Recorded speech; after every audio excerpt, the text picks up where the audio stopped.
The Science of Getting Rich by Wallace D. Wattles. Preface. This book is pragmatical, not philosophical, a practical manual, not a treatise upon theories. It is intended for the men and women whose most pressing need is for money, who wish to get rich first and philosophize afterward. It is for those who have, so far, found neither the time, the means, nor the opportunity to go deeply into the study of metaphysics, but who want results and who are willing to take the conclusions of science as a basis for action, without going into all the processes by which those conclusions were reached.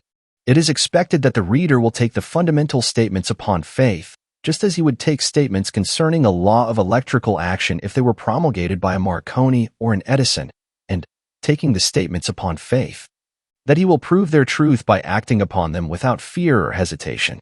Every man or woman who does this will certainly get rich, for the science herein applied is an exact science, and failure is impossible.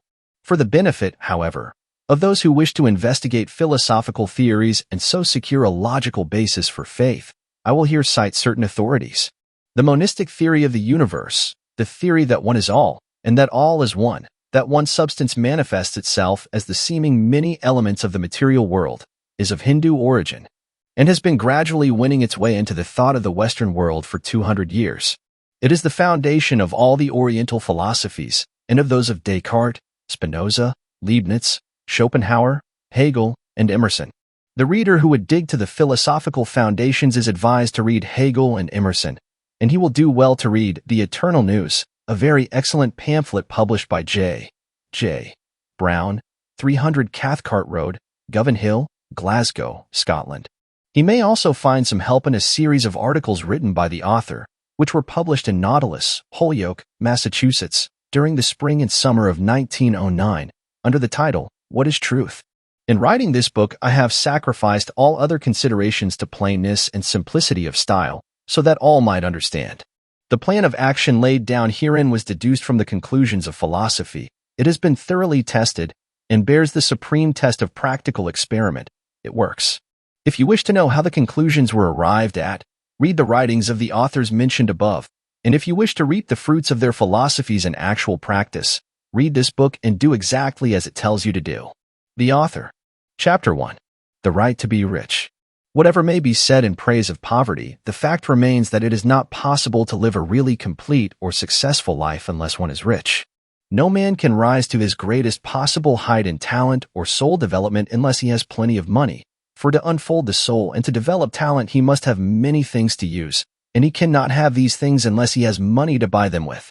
Man develops in mind, soul, and body by making use of things, and society is so organized that man must have money in order to become the possessor of things. Therefore, the basis of all advancement for man must be the science of getting rich. The object of all life is development, and everything that lives has an inalienable right to all the development it is capable of attaining. Man's right to life means his right to have the free and unrestricted use of all the things which may be necessary to his fullest mental, spiritual, and physical unfoldment, or, in other words, his right to be rich. In this book, I shall not speak of riches in a figurative way. To be really rich does not mean to be satisfied or contented with a little. No man ought to be satisfied with a little if he is capable of using and enjoying more. The purpose of nature is the advancement and unfoldment of life, and every man should have all that can contribute to the power, elegance, beauty, and richness of life. To be content with less is sinful. The man who owns all he wants for the living of all the life he is capable of living is rich, and no man who has not plenty of money can have all he wants. Life has advanced so far and become so complex that even the most ordinary man or woman requires a great amount of wealth in order to live in a manner that even approaches completeness. Every person naturally wants to become all that he is capable of becoming.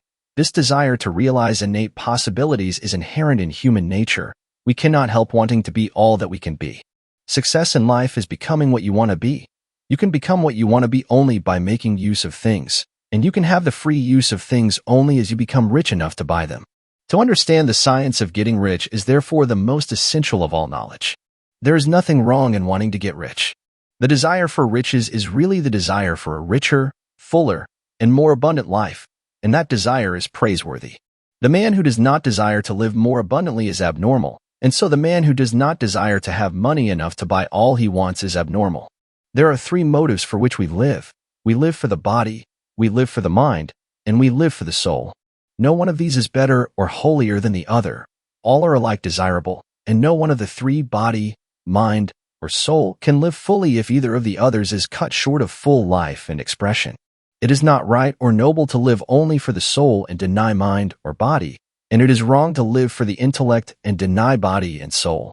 We are all acquainted with the loathsome consequences of living for the body and denying both mind and soul, and we see that real life means the complete expression of all that man can give forth through body, mind, and soul. Whatever he may say, no man can be really happy or satisfied unless his body is living fully in every function, and unless the same is true of his mind and his soul. Wherever there is unexpressed possibility or function not performed, there is unsatisfied desire. Desire is possibility-seeking expression or function-seeking performance. Man cannot live fully in body without good food, comfortable clothing, and warm shelter, and without freedom from excessive toil. Rest and recreation are also necessary to his physical life. He cannot live fully in mind without books and time to study them, without opportunity for travel and observation, or without intellectual companionship. To live fully in mind, he must have intellectual recreations, and must surround himself with all the objects of art and beauty he is capable of using and appreciating. To live fully in soul, man must have love, and love is denied expression by poverty. Man's highest happiness is found in the bestowal of benefits on those he loves. Love finds its most natural and spontaneous expression in giving. The man who has nothing to give cannot fill his place as a husband or father, as a citizen, or as a man. It is in the use of material things that man finds full life for his body, develops his mind, and unfolds his soul. It is therefore of supreme importance to him that he should be rich. It is perfectly right that you should desire to be rich. If you are a normal man or woman, you cannot help doing so. It is perfectly right that you should give your best attention to the science of getting rich, for it is the noblest and most necessary of all studies. If you neglect this study, you are derelict in your duty to yourself, to God, and to humanity. For you can render God and humanity no greater service than to make the most of yourself. Chapter 2. There is a science of getting rich. There is a science of getting rich, and it is an exact science, like algebra or arithmetic. There are certain laws which govern the process of acquiring riches. Once these laws are learned and obeyed by any man, he will get rich with mathematical certainty. The ownership of money and property comes as a result of doing things in a certain way. Those who do things in this certain way, whether on purpose or accidentally, get rich, while those who do not do things in this certain way, no matter how hard they work or how able they are, remain poor. It is a natural law that like causes always produce like effects, and, therefore, any man or woman who learns to do things in this certain way will infallibly get rich. That the above statement is true is shown by the following facts. Getting rich is not a matter of environment, for, if it were, all the people in certain neighborhoods would become wealthy. The people of one city would all be rich, while those of other towns would all be poor, or the inhabitants of one state would roll in wealth, while those of an adjoining state would be in poverty. But everywhere we see rich and poor living side by side, in the same environment, and often engaged in the same vocations. When two men are in the same locality and in the same business, and one gets rich while the other remains poor, it shows that getting rich is not, primarily, a matter of environment. Some environments may be more favorable than others, but when two men in the same business are in the same neighborhood, and one gets rich while the other fails, it indicates that getting rich is the result of doing things in a certain way.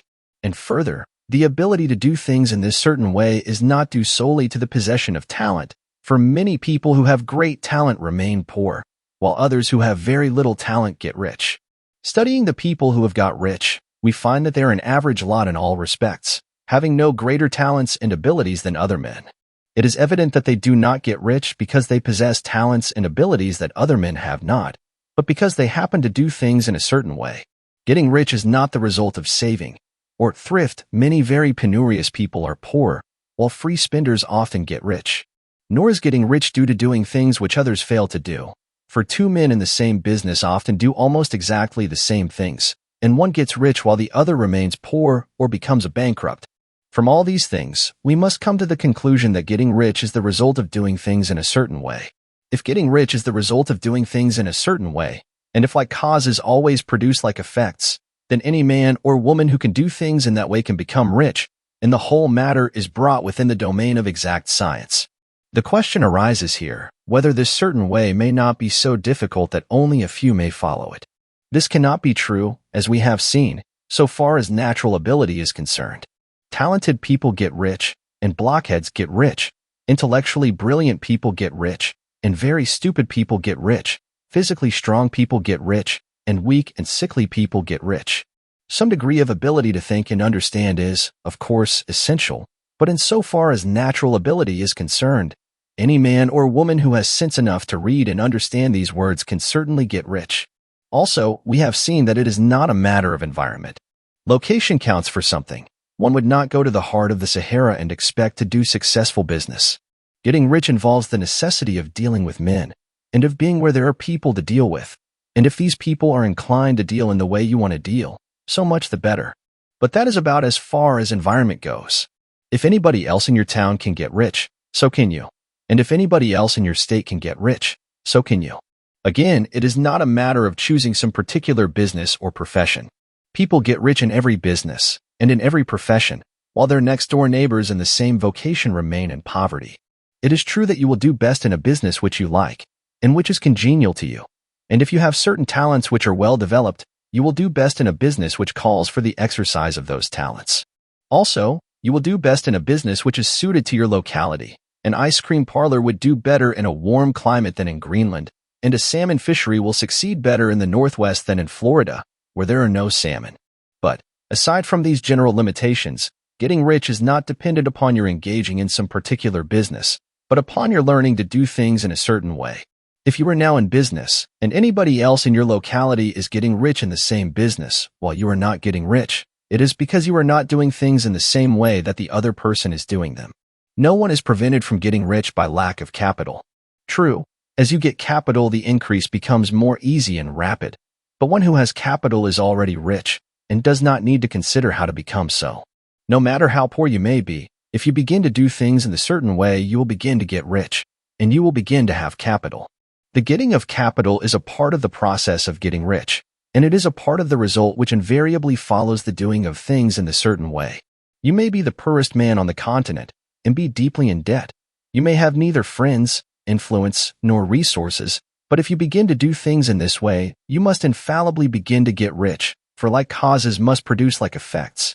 If you have no capital, you can get capital. If you are in the wrong business, you can get into the right business. If you are in the wrong location, you can go to the right location. And you can do so by beginning in your present business and in your present location to do things in the certain way which causes success. Chapter 3. Is opportunity monopolized? No man is kept poor because opportunity has been taken away from him, because other people have monopolized the wealth and have put a fence around it. You may be shut off from engaging in business in certain lines, but there are other channels open to you. Probably it would be hard for you to get control of any of the great railroad systems. That field is pretty well monopolized. But the electric railway business is still in its infancy and offers plenty of scope for enterprise, and it will be but a very few years until traffic and transportation through the air will become a great industry, and in all its branches will give employment to hundreds of thousands, and perhaps to millions, of people. Why not turn your attention to the development of aerial transportation instead of competing with J. Hill and others for a chance in the steam railway world? It is quite true that if you are a workman in the employ of the Steel Trust, you have very little chance of becoming the owner of the plant in which you work, but it is also true that if you will commence to act in a certain way, you can soon leave the employ of the Steel Trust. You can buy a farm of from 10 to 40 acres and engage in business as a producer of foodstuffs. There is great opportunity at this time for men who will live upon small tracts of land and cultivate the same intensively. Such men will certainly get rich. You may say that it is impossible for you to get the land, but I am going to prove to you that it is not impossible, and that you can certainly get a farm if you will go to work in a certain way. At different periods, the tide of opportunity sets in different directions, according to the needs of the whole, and the particular stage of social evolution which has been reached. At present, in America, it is setting toward agriculture and the allied industries and professions. Today, opportunity is open before the farmer in his line more than before the factory worker in his line. It is open before the businessman who supplies the farmer more than before the one who supplies the factory worker, and before the professional man who waits upon the farmer more than before the one who serves the working class. There is abundance of opportunity for the man who will go with the tide, instead of trying to swim against it. So the factory workers, either as individuals or as a class, are not deprived of opportunity. The workers are not being kept down by their masters. They are not being ground by the trusts and combinations of capital.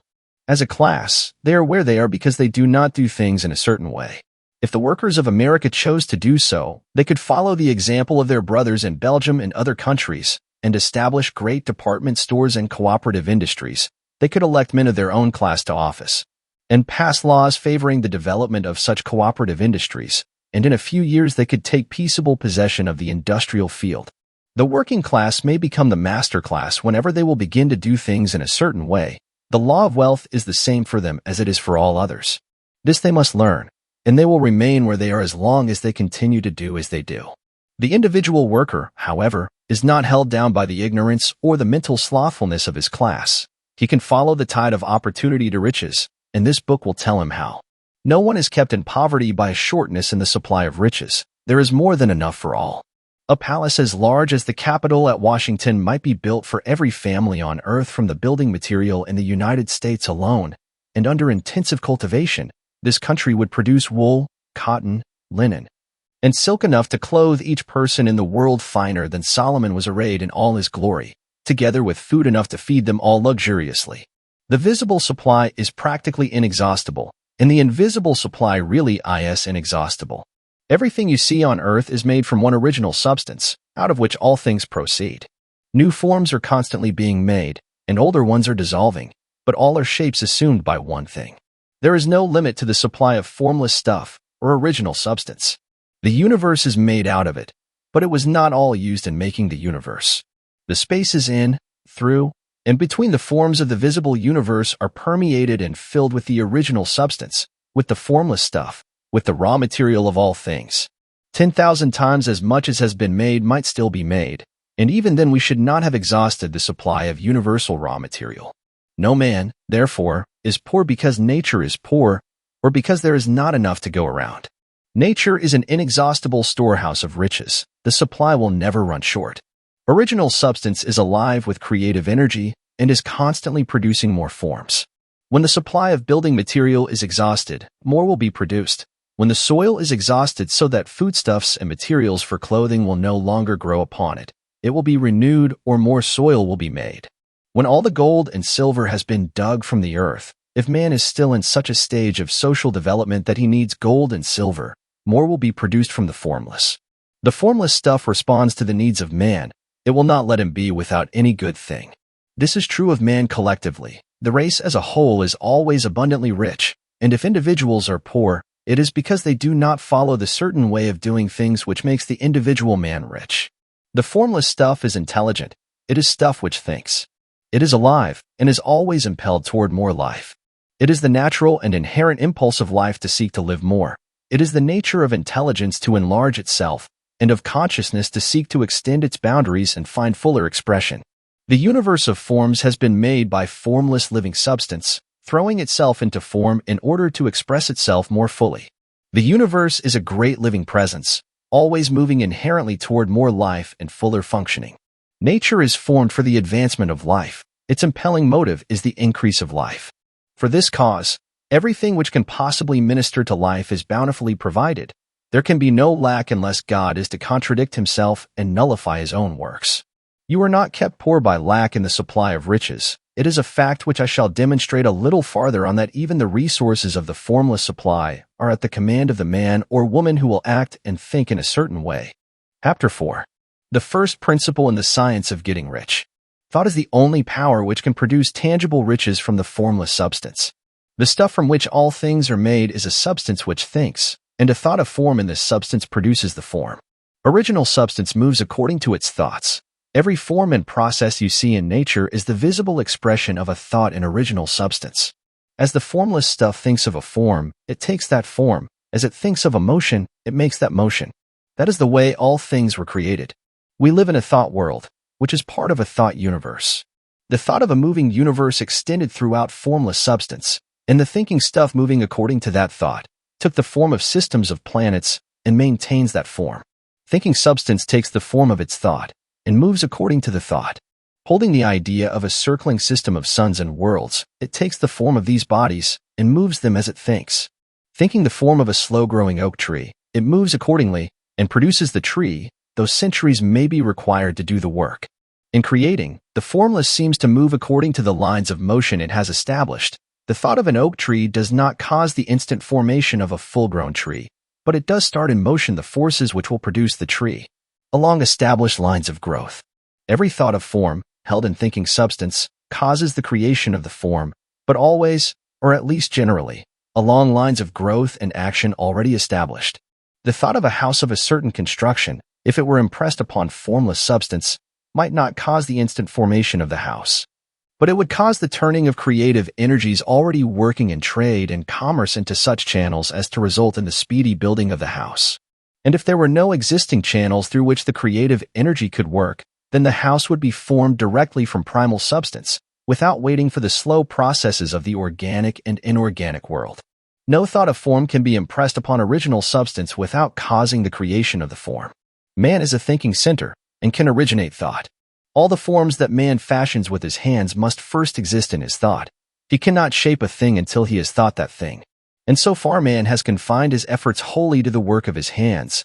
He has applied manual labor to the world of forms, seeking to change or modify those already existing. He has never thought of trying to cause the creation of new forms by impressing his thoughts upon formless substance. When man has a thought form, he takes material from the forms of nature and makes an image of the form which is in his mind.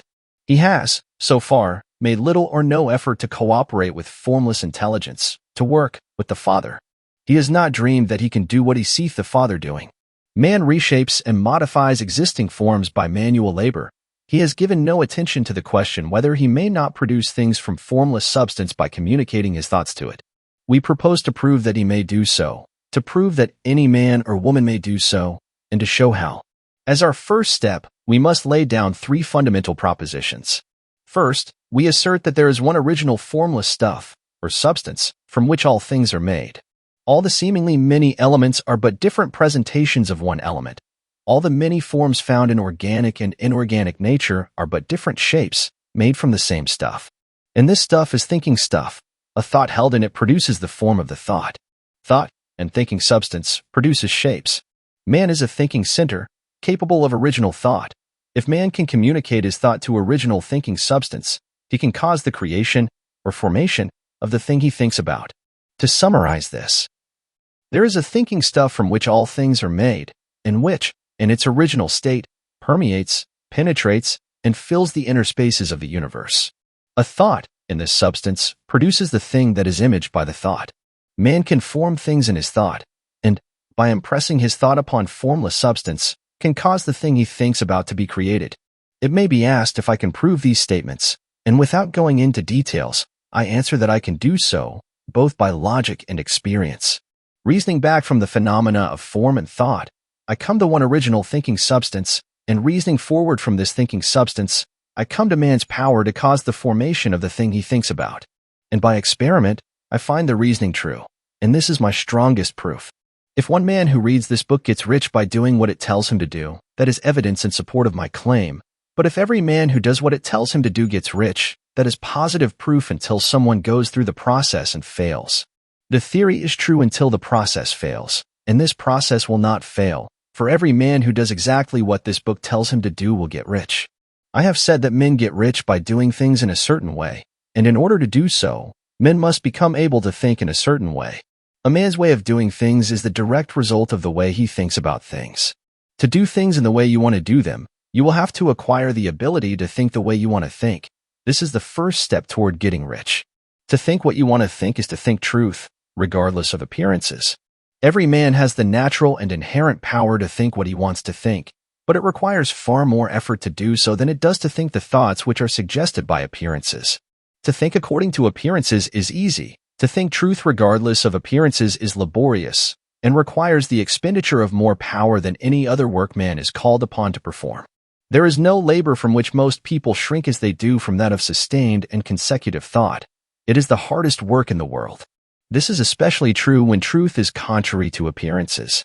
Every appearance in the visible world tends to produce a corresponding form in the mind which observes it, and this can only be prevented by holding the thought of the truth. To look upon the appearance of disease will produce the form of disease in your own mind, and ultimately in your body. unless you hold the thought of the truth, which is that there is no disease, it is only an appearance, and the reality is health. To look upon the appearances of poverty will produce corresponding forms in your own mind. Unless you hold to the truth that there is no poverty, there is only abundance. To think health when surrounded by the appearances of disease, or to think riches when in the midst of appearances of poverty, requires power, but he who acquires this power becomes a mastermind. He can conquer fate. He can have what he wants. This power can only be acquired by getting hold of the basic fact which is behind all appearances, and that fact is that there is one thinking substance from which and by which all things are made. Then we must grasp the truth that every thought held in this substance becomes a form, and that man can so impress his thoughts upon it as to cause them to take form and become visible things. When we realize this, we lose all doubt and fear, for we know that we can create what we want to create, we can get what we want to have, and can become what we want to be. As a first step toward getting rich, you must believe the three fundamental statements given previously in this chapter, and in order to emphasize them, I repeat them here. There is a thinking stuff from which all things are made, and which, in its original state, permeates, penetrates, and fills the inner spaces of the universe. A thought, in this substance, produces the thing that is imaged by the thought. Man can form things in his thought, and, by impressing his thought upon formless substance, can cause the thing he thinks about to be created. You must lay aside all other concepts of the universe than this monistic one, and you must dwell upon this until it is fixed in your mind and has become your habitual thought. Read these creed statements over and over again. Fix every word upon your memory and meditate upon them until you firmly believe what they say. If a doubt comes to you, cast it aside as a sin. Do not listen to arguments against this idea. Do not go to churches or lectures where a contrary concept of things is taught or preached. Do not read magazines or books which teach a different idea. If you get mixed up in your faith, all your efforts will be in vain. Do not ask why these things are true, nor speculate as to how they can be true. Simply take them on trust. The science of getting rich begins with the absolute acceptance of this faith. Chapter 5. Increasing Life. You must get rid of the last vestige of the old idea that there is a deity whose will it is that you should be poor, or whose purposes may be served by keeping you in poverty. The intelligent substance which is all, and which lives in all and lives in you, is a consciously living substance. Being a consciously living substance, it must have the natural and inherent desire of every living intelligence for increase of life. Every living thing must continually seek for the enlargement of its life, because life, in the mere act of living, must increase itself. A seed, dropped into the ground, springs into activity, and in the act of living produces 100 more seeds. Life, by living, multiplies itself. It is forever becoming more. It must do so, if it continues to be at all. Intelligence is under this same necessity for continuous increase. Every thought we think makes it necessary for us to think another thought. Consciousness is continually expanding. Every fact we learn leads us to the learning of another fact. Knowledge is continually increasing. Every talent we cultivate brings to the mind the desire to cultivate another talent. We are subject to the urge of life, seeking expression, which ever drives us on to know more, to do more, and to be more. In order to know more, do more, and be more, we must have more. We must have things to use, for we learn, and do, and become, only by using things. We must get rich, so that we can live more. The desire for riches is simply the capacity for larger life-seeking fulfillment. Every desire is the effort of an unexpressed possibility to come into action. It is power seeking to manifest which causes desire. That which makes you want more money is the same as that which makes the plant grow. It is life, seeking fuller expression. The one living substance must be subject to this inherent law of all life. It is permeated with the desire to live more. That is why it is under the necessity of creating things. The one substance desires to live more in you. Hence it wants you to have all the things you can use. It is the desire of God that you should get rich. He wants you to get rich because he can express himself better through you if you have plenty of things to use in giving him expression. He can live more in you if you have unlimited command of the means of life. The universe desires you to have everything you want to have. Nature is friendly to your plans. Everything is naturally for you. Make up your mind that this is true. It is essential, however, that your purpose should harmonize with the purpose that is in all. You must want real life, not mere pleasure or sensual gratification. Life is the performance of function, and the individual really lives only when he performs every function, physical, mental, and spiritual, of which he is capable, without excess in any. You do not want to get rich in order to live swinishly, for the gratification of animal desires, That is not life. But the performance of every physical function is a part of life, and no one lives completely who denies the impulses of the body a normal and healthful expression. You do not want to get rich solely to enjoy mental pleasures, to get knowledge, to gratify ambition, to outshine others, to be famous. All these are a legitimate part of life, but the man who lives for the pleasures of the intellect alone will only have a partial life, and he will never be satisfied with his lot. You do not want to get rich solely for the good of others, to lose yourself for the salvation of mankind, to experience the joys of philanthropy and sacrifice.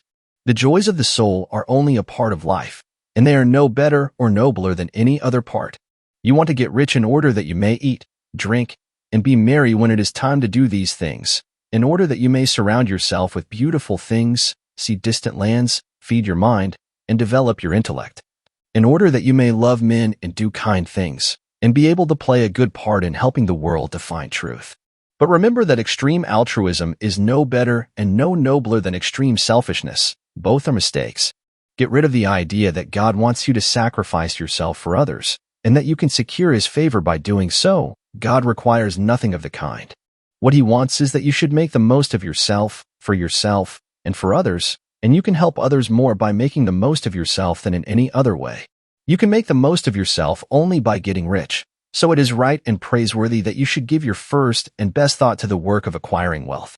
Remember, however, that the desire of substance is for all, and its movements must be for more life to all. It cannot be made to work for less life to any, because it is equally in all, seeking riches in life. Intelligent substance will make things for you, but it will not take things away from someone else and give them to you. You must get rid of the thought of competition. You are to create, not to compete for what is already created.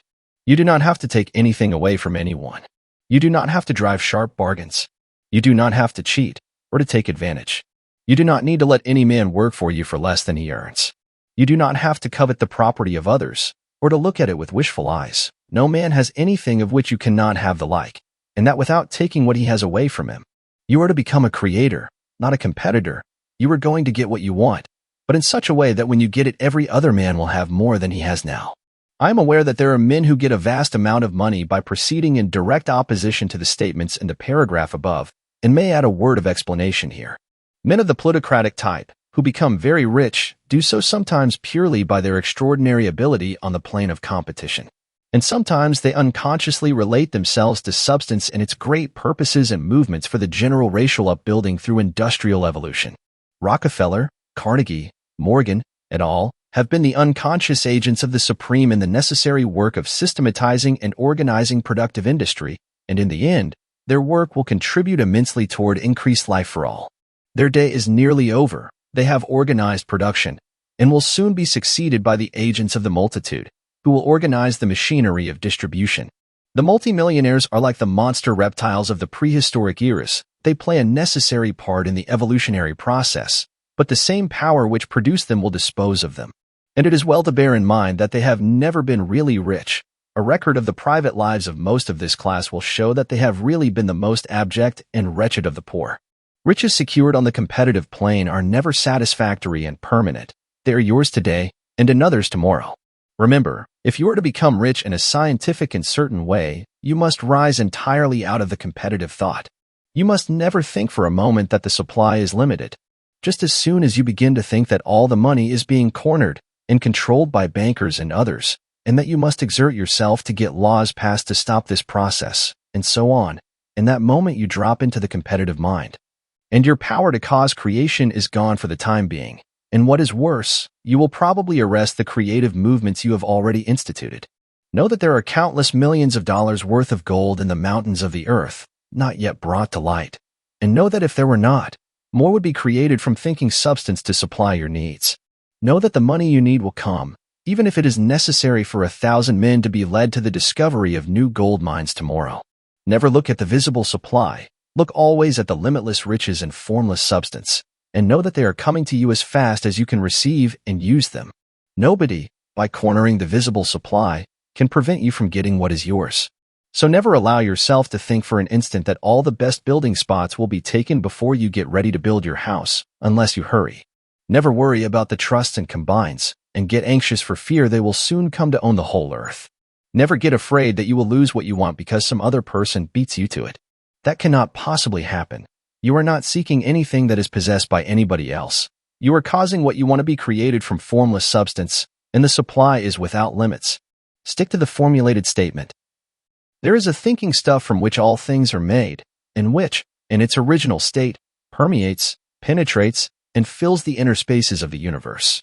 A thought, in this substance, produces the thing that is imaged by the thought. Man can form things in his thought, and, by impressing his thought upon formless substance, can cause the thing he thinks about to be created. Chapter 6. How riches come to you.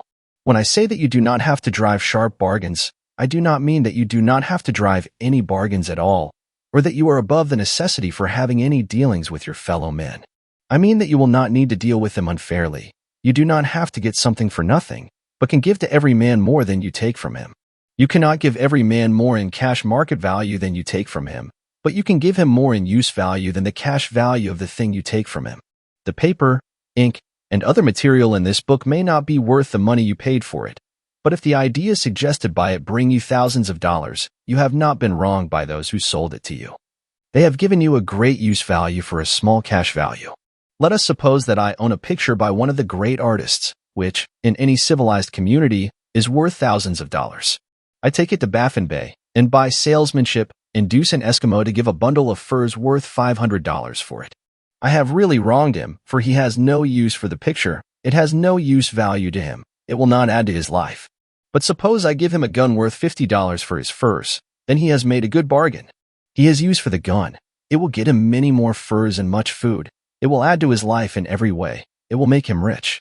When you rise from the competitive to the creative plane, you can scan your business transactions very strictly, and if you are selling any man anything which does not add more to his life than the thing he gives you in exchange, you can afford to stop it. You do not have to beat anybody in business. And if you are in a business which does beat people, get out of it at once. Give every man more in use value than you take from him in cash value. Then you are adding to the life of the world by every business transaction.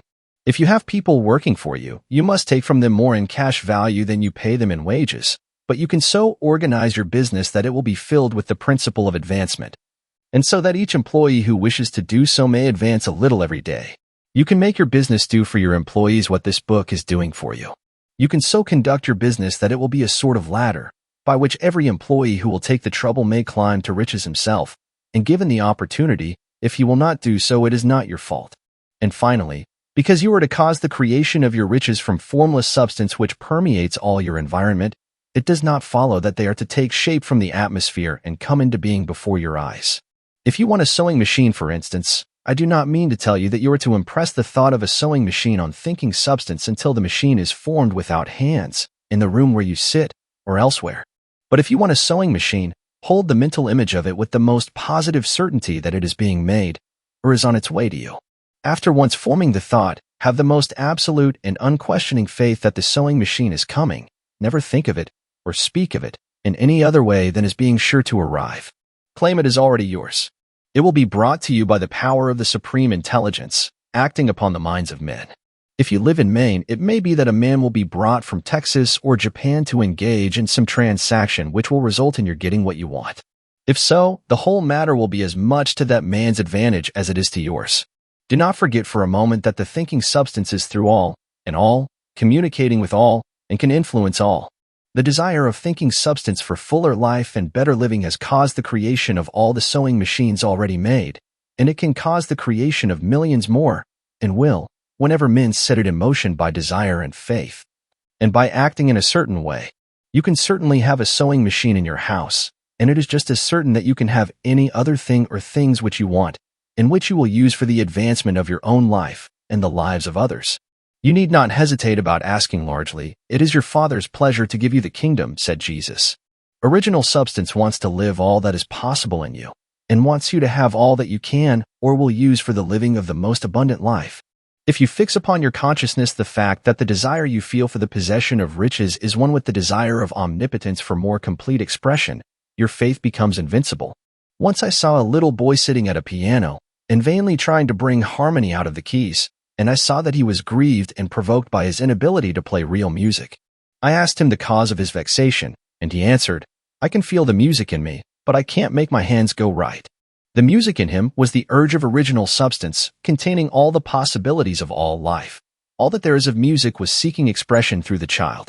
God, the one substance, is trying to live and do and enjoy things through humanity.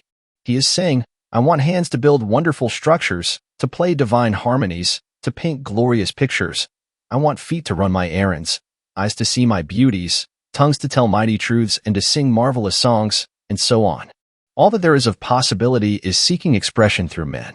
God wants those who can play music to have pianos and every other instrument, and to have the means to cultivate their talents to the fullest extent. He wants those who can appreciate beauty to be able to surround themselves with beautiful things. He wants those who can discern truth to have every opportunity to travel and observe. He wants those who can appreciate dress to be beautifully clothed, and those who can appreciate good food to be luxuriously fed. He wants all these things because it is himself that enjoys and appreciates them. It is God who wants to play and sing and enjoy beauty and proclaim truth and wear fine clothes and eat good foods. It is God that worketh in you to will and to do, said Paul. The desire you feel for riches is the infinite, seeking to express himself in you as he sought to find expression in the little boy at the piano. So you need not hesitate to ask largely. Your part is to focalize and express the desires of God. This is a difficult point with most people. They retain something of the old idea that poverty and self-sacrifice are pleasing to God. They look upon poverty as a part of the plan, a necessity of nature. They have the idea that God has finished his work and made all that he can make, and that the majority of men must stay poor because there is not enough to go around. They hold to so much of this erroneous thought that they feel ashamed to ask for wealth. They try not to want more than a very modest competence, just enough to make them fairly comfortable.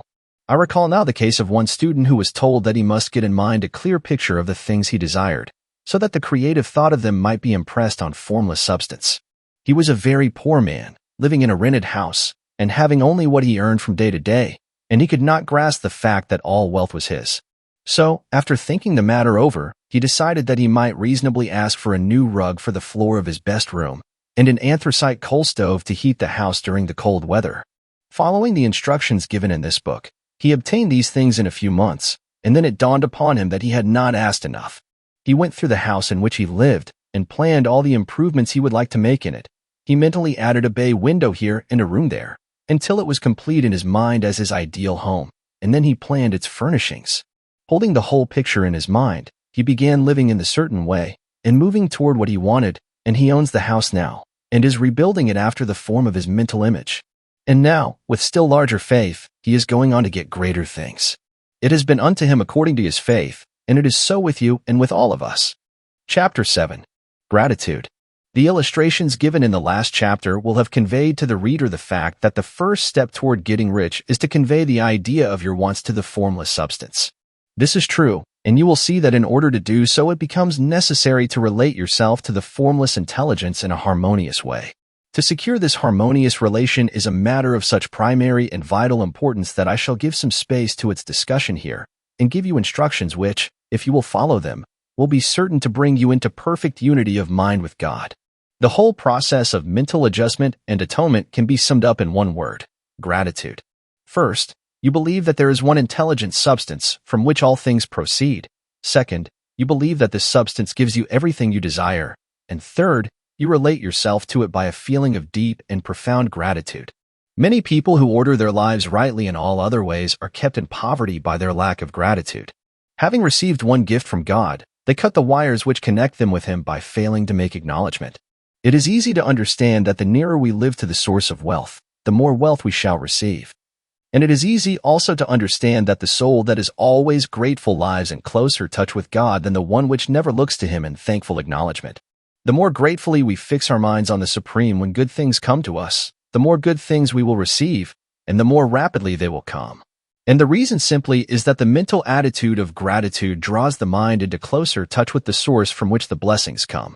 If it is a new thought to you that gratitude brings your whole mind into closer harmony with the creative energies of the universe, consider it well, and you will see that it is true. The good things you already have come to you along the line of obedience to certain laws. Gratitude will lead your mind out along the ways by which things come, and it will keep you in close harmony with creative thought and prevent you from falling into competitive thought. Gratitude alone can keep you looking toward the all and prevent you from falling into the error of thinking of the supply as limited. and to do that would be fatal to your hopes. There is a law of gratitude, and it is absolutely necessary that you should observe the law if you are to get the results you seek. The law of gratitude is the natural principle that action and reaction are always equal and in opposite directions. The grateful outreaching of your mind and thankful praise to the Supreme is a liberation or expenditure of force. It cannot fail to reach that to which it is addressed, and the reaction is an instantaneous movement toward you. Draw nigh unto God, and he will draw nigh unto you. That is a statement of psychological truth. And if your gratitude is strong and constant, the reaction in formless substance will be strong and continuous. The movement of the things you want will be always toward you. Notice the grateful attitude that Jesus took, how he always seems to be saying, I thank thee, Father, that thou hearest me. You cannot exercise much power without gratitude, for it is gratitude that keeps you connected with power. But the value of gratitude does not consist solely in getting you more blessings in the future. Without gratitude, you cannot long keep from dissatisfied thought regarding things as they are. The moment you permit your mind to dwell with dissatisfaction upon things as they are, you begin to lose ground. You fix attention upon the common, the ordinary, the poor, and the squalid and mean, and your mind takes the form of these things. Then you will transmit these forms or mental images to the formless, and the common, the poor, the squalid, and mean will come to you. To permit your mind to dwell upon the inferior is to become inferior and to surround yourself with inferior things. On the other hand, to fix your attention on the best is to surround yourself with the best and to become the best. The creative power within us makes us into the image of that to which we give our attention. We are thinking substance, and thinking substance always takes the form of that which it thinks about. The grateful mind is constantly fixed upon the best, therefore it tends to become the best. It takes the form or character of the best, and will receive the best. Also, faith is born of gratitude. The grateful mind continually expects good things, and expectation becomes faith.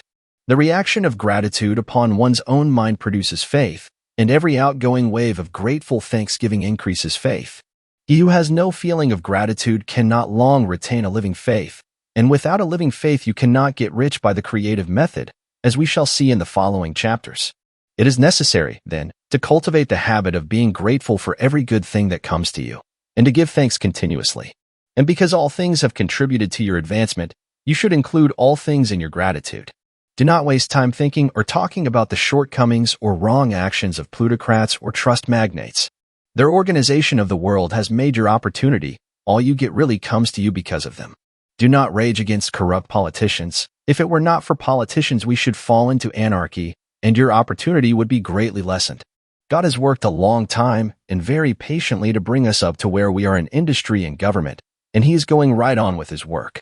There is not the least doubt that he will do away with plutocrats, trust magnates, captains of industry, and politicians as soon as they can be spared.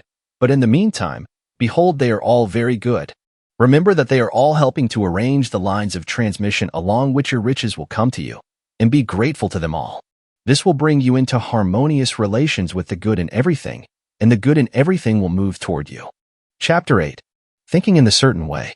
Turn back to Chapter 6 and read again the story of the man who formed a mental image of his house, and you will get a fair idea of the initial step toward getting rich. You must form a clear and definite mental picture of what you want. You cannot transmit an idea unless you have it yourself. You must have it before you can give it, and many people fail to impress thinking substance because they have themselves only a vague and misty concept of the things they want to do, to have, or to become. It is not enough that you should have a general desire for wealth to do good with. Everybody has that desire. It is not enough that you should have a wish to travel, see things, live more, etc. Everybody has those desires also. If you were going to send a wireless message to a friend, you would not send the letters of the alphabet in their order and let him construct the message for himself, nor would you take words at random from the dictionary. You would send a coherent sentence, one which meant something. When you try to impress your wants upon substance, remember that it must be done by a coherent statement. You must know what you want and be definite. You can never get rich or start the creative power into action by sending out unformed longings and vague desires. Go over your desires just as the man I have described went over his house. See just what you want and get a clear mental picture of it as you wish it to look when you get it. That clear mental picture you must have continually in mind, as the sailor has in mind the port toward which he is sailing the ship. You must keep your face toward it all the time. You must no more lose sight of it than the steersman loses sight of the compass. It is not necessary to take exercises in concentration, nor to set apart special times for prayer and affirmation, nor to go into the silence, nor to do occult stunts of any kind. These things are well enough, but all you need is to know what you want, and to want it badly enough so that it will stay in your thoughts. Spend as much of your leisure time as you can in contemplating your picture, but no one needs to take exercises to concentrate his mind on a thing which he really wants. It is the things you do not really care about which require effort to fix your attention upon them. And unless you really want to get rich, so that the desire is strong enough to hold your thoughts directed to the purpose as the magnetic pole holds the needle of the compass, it will hardly be worthwhile for you to try to carry out the instructions given in this book. The methods herein set forth are for people whose desire for riches is strong enough to overcome mental laziness and the love of ease, and make them work. The more clear and definite you make your picture, then, and the more you dwell upon it, bringing out all its delightful details, the stronger your desire will be, and the stronger your desire, the easier it will be to hold your mind fixed upon the picture of what you want. Something more is necessary, however, than merely to see the picture clearly. If that is all you do, you are only a dreamer, and will have little or no power for accomplishment. Behind your clear vision must be the purpose to realize it, to bring it out in tangible expression. And behind this purpose must be an invincible and unwavering faith that the thing is already yours, that it is at hand, and you have only to take possession of it. Live in the new house, mentally, until it takes form around you physically. In the mental realm, enter at once into full enjoyment of the things you want. Whatsoever things you ask for when you pray, believe that you receive them, and you shall have them, said Jesus.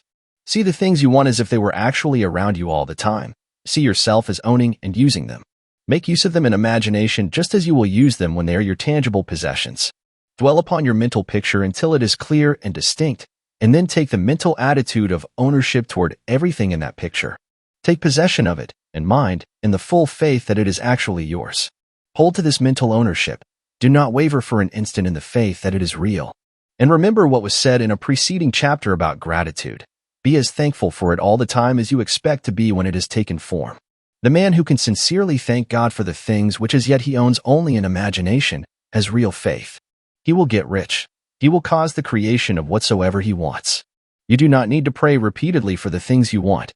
It is not necessary to tell God about it every day. Use not vain repetitions as the heathen do, said Jesus to his pupils, for your Father knoweth that you have need of these things before you ask him. Your part is to intelligently formulate your desire for the things which make for a larger life, and to get these desires arranged into a coherent whole, and then to impress this whole desire upon the formless substance, which has the power and the will to bring you what you want. You do not make this impression by repeating strings of words. You make it by holding the vision with unshakable purpose to attain it, and with steadfast faith that you do attain it. The answer to prayer is not according to your faith while you are talking, but according to your faith while you are working. You cannot impress the mind of God by having a special Sabbath day set apart to tell him what you want, and then forgetting him during the rest of the week. You cannot impress him by having special hours to go into your closet and pray, if you then dismiss the matter from your mind until the hour of prayer comes again. Oral prayer is well enough, and has its effect, especially upon yourself, in clarifying your vision and strengthening your faith, but it is not your oral petitions which get you what you want. In order to get rich, you do not need a sweet hour of prayer. You need to pray without ceasing. And by prayer, I mean holding steadily to your vision, with the purpose to cause its creation into solid form, and the faith that you are doing so. Believe that you receive them. The whole matter turns on receiving, once you have clearly formed your vision. When you have formed it, it is well to make an oral statement, addressing the supreme in reverent prayer, and from that moment you must, in mind, receive what you ask for. Live in the new house, wear the fine clothes, ride in the automobile, go on the journey, and confidently plan for greater journeys. Think and speak of all the things you have asked for in terms of actual present ownership. Imagine an environment and a financial condition exactly as you want them, and live all the time in that imaginary environment and financial condition. Mind, however, that you do not do this as a mere dreamer and castle builder. Hold to the faith that the imaginary is being realized, and to the purpose to realize it. Remember that it is faith and purpose in the use of the imagination which make the difference between the scientist and the dreamer. And having learned this fact, it is here that you must learn the proper use of the will. Chapter 9. How to use the will. To set about getting rich in a scientific way, you do not try to apply your willpower to anything outside of yourself. You have no right to do so, anyway. It is wrong to apply your will to other men and women, in order to get them to do what you wish done. It is as flagrantly wrong to coerce people by mental power as it is to coerce them by physical power. If compelling people by physical force to do things for you reduces them to slavery, compelling them by mental means accomplishes exactly the same thing. The only difference is in methods. If taking things from people by physical force is robbery, then taking things by mental force is robbery also. There is no difference in principle. You have no right to use your willpower upon another person, even for his own good, for you do not know what is for his good.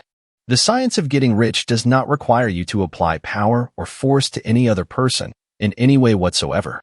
There is not the slightest necessity for doing so. Indeed, any attempt to use your will upon others will only tend to defeat your purpose. You do not need to apply your will to things in order to compel them to come to you. That would simply be trying to coerce God and would be foolish and useless, as well as irreverent. You do not have to compel God to give you good things, any more than you have to use your willpower to make the sun rise. You do not have to use your willpower to conquer an unfriendly deity or to make stubborn and rebellious forces do your bidding. Substance is friendly to you and is more anxious to give you what you want than you are to get it. To get rich, you need only to use your willpower upon yourself. When you know what to think and do, then you must use your will to compel yourself to think and do the right things. That is the legitimate use of the will in getting what you want, to use it in holding yourself to the right course. Use your will to keep yourself thinking and acting in a certain way. Do not try to project your will or your thoughts or your mind out into space to act on things or people. Keep your mind at home. It can accomplish more there than elsewhere. Use your mind to form a mental image of what you want and to hold that vision with faith and purpose, and use your will to keep your mind working in the right way. The more steady and continuous your faith and purpose, the more rapidly you will get rich, because you will make only positive impressions upon substance, and you will not neutralize or offset them by negative impressions. The picture of your desires, held with faith and purpose, is taken up by the formless and permeates it to great distances throughout the universe, for all I know. As this impression spreads, all things are set moving toward its realization. Every living thing, every inanimate thing, and the things yet uncreated are stirred toward bringing into being that which you want. All force begins to be exerted in that direction. All things begin to move toward you. The minds of people everywhere are influenced toward doing the things necessary to the fulfilling of your desires, and they work for you, unconsciously. But you can check all this by starting a negative impression in the formless substance. Doubt or unbelief is as certain to start a movement away from you as faith and purpose are to start one toward you. It is by not understanding this that most people who try to make use of mental science and getting rich make their failure. Every hour and moment you spend in giving heed to doubts and fears, every hour you spend in worry, every hour in which your soul is possessed by unbelief, sets a current away from you in the whole domain of intelligent substance. All the promises are unto them that believe, and unto them only. Notice how insistent Jesus was upon this point of belief, and now you know the reason why. Since belief is all important, it behooves you to guard your thoughts, and as your beliefs will be shaped to a very great extent by the things you observe and think about, it is important that you should command your attention. And here the will comes into use, for it is by your will that you determine upon what things your attention shall be fixed. If you want to become rich, you must not make a study of poverty. Things are not brought into being by thinking about their opposites. Health is never to be attained by studying disease and thinking about disease. Righteousness is not to be promoted by studying sin and thinking about sin, and no one ever got rich by studying poverty and thinking about poverty. Medicine as a science of disease has increased disease. Religion as a science of sin has promoted sin, and economics as a study of poverty will fill the world with wretchedness and want. Do not talk about poverty, do not investigate it, or concern yourself with it. Never mind what its causes are. You have nothing to do with them. What concerns you is the cure.